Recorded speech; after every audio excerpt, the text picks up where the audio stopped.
I'm going to beat you into the living death. Welcome back to Yelling About Mixed Martial Arts, the show where I yell about mixed martial arts. UFC 293 took place last weekend, where a whole bunch of Australians and New Zealanders with culturally appropriate tribal tattoos beat up a whole bunch of guys from other places. Except for one Philly-shelled ugly American stereotype who pulled off one of the greatest upsets in the history of the sport. Indeed, aside from Sean Strickland coasting his way to a victory over Israel Adesanya, the only other real upsets for the local crowd were the nasty dislocation of Jack Jenkins' elbow and the deprivation of oxygen to the head of Tai Tuivasa via an Alexander Volkov Ezekiel choke. You don't see that every day.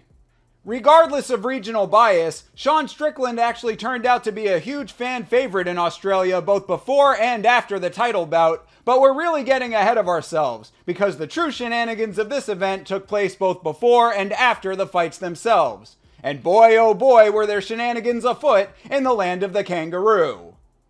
Now before I get into the details, let me just say that I take freedom of speech very seriously, and none of the stuff that I talk about in this video is anything that I personally found all that offensive. On the contrary, I cover MMA from a comedic perspective because I find most of this stuff absolutely hilarious. But YouTube has made their opinion about the dreaded forbidden words of our time pretty goddamn clear at this point, so if you have any problem with the way that I have to tiptoe around the subject matter, feel free to sound off on our video platform overlords in the comments below. What, is this a communist country or something? I thought this is America. Well, forget it, Randy. It's Chinatown. Which is a fantastic segue to the UFC 293 pre-fight press conference. So at the pre-fight presser, everyone was clamoring to see what amazing trash talk Strickland would dish out to Adesanya. What would this unhinged maniac say to get Israel rattled and set the MMA world ablaze? Well, it was essentially an ethnic slur for Chinese people, repeated for about 20 minutes. The Chinaman is not the issue here. Yeah, the fuck it was.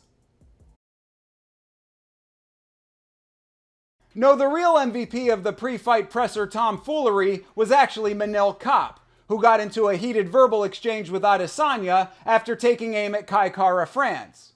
And when I say taking aim, I mean surprisingly accurate aim for a guy with a water bottle.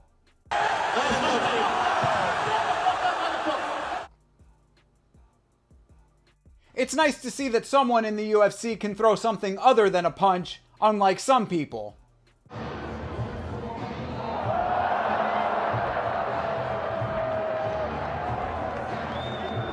So that was it for the pre-fight presser.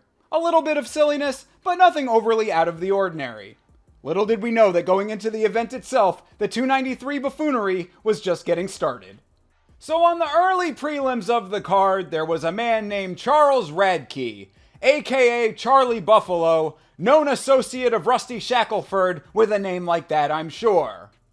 Well, apparently Mr. Buffalo wasn't having such a good time in Sydney, Australia, because even though he won his fight, he used his time on the microphone during his Octagon interview to call the entire crowd a bundle of sticks, so to speak. This in turn sent DC rushing out of the cage to escape the verboten F-slur. For Pete's sake, he's fleeing the interview. He's fleeing the interview. It quite literally was the fastest I've seen DC move since he was an active fighter himself. So everyone has a nice what the fuck chuckle at Radtke skipping straight to the final boss of gay insults, and the broadcast continues. Nasrat Hakparast beat a very improved Landon Quinones, shout out to the Ultimate Fighter boys. Carlos Ulberg brutalized Da Un Jung for 3 rounds. Tyson Pedro brought the pain to the pleasure man. And Justin Tafa finally put Austin Lane and his pokey fingers to bed. All was going according to plan, until who should re-enter the chat but Manel Kape. And Manel Kape had a very clear message. I'm not going to be outdone by my opponent or Charles Radtke.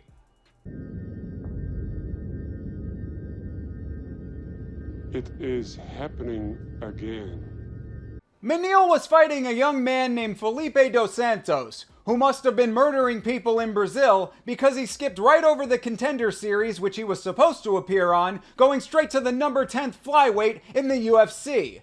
Somebody must have known that this kid was special, and after watching him fight, I definitely agree. He had a great style and a chin made of granite, and at 23 years old, he's gonna do just fine in the organization. It might have been a slightly early push in a much more experienced Manel Kape, and that was what ended up leading to his downfall. But what did Manel do in his post-fight interview? What did he say when he was on the microphone? Well, history repeats itself on the same card.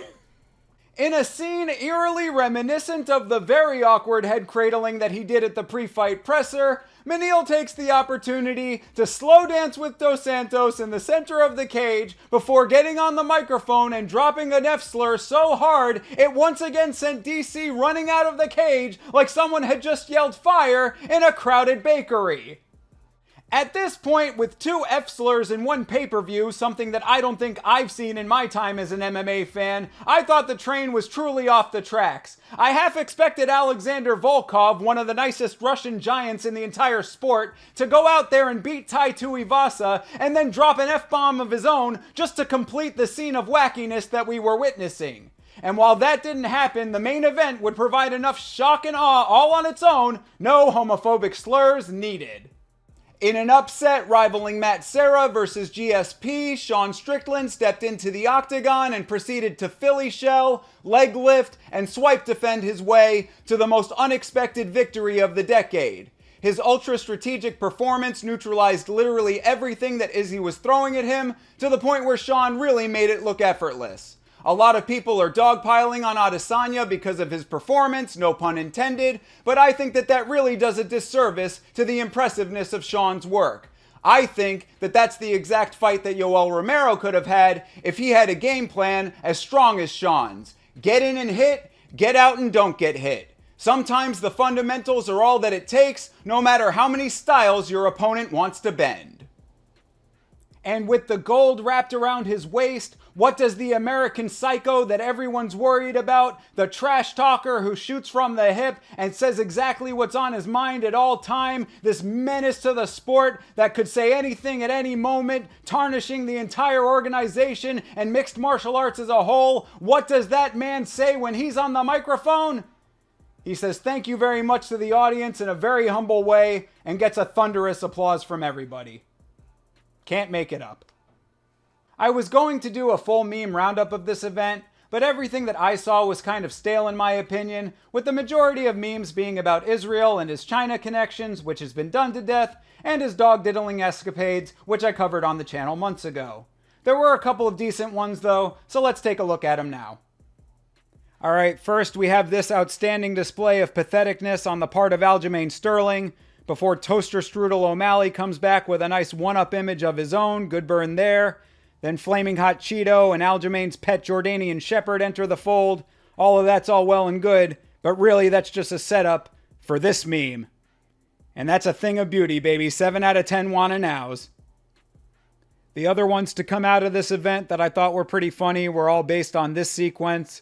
This, of course, is Sean yelling at Izzy at the end of the fight. So in bronze, silver, and gold order, you've got this one that made me chuckle, this one that made me laugh, and this one that made me laugh the most. Fine work, gentlemen. As always, I like to give credit where credit is due, so if you can verify that you made one of those memes, hit me up on Instagram, and I'll shout you out in the video description. Follow me while you're there, subscribe to the channel if you're new, and for yelling about mixed martial arts, this is Thinker St. James reminding you that if you care this much about MMA, you too are a fucking moron. YAMMA is back!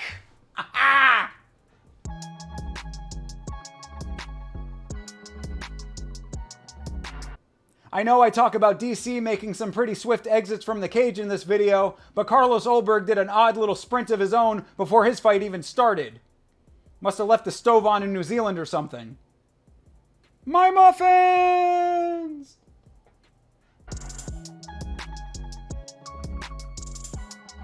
Thinker St. James.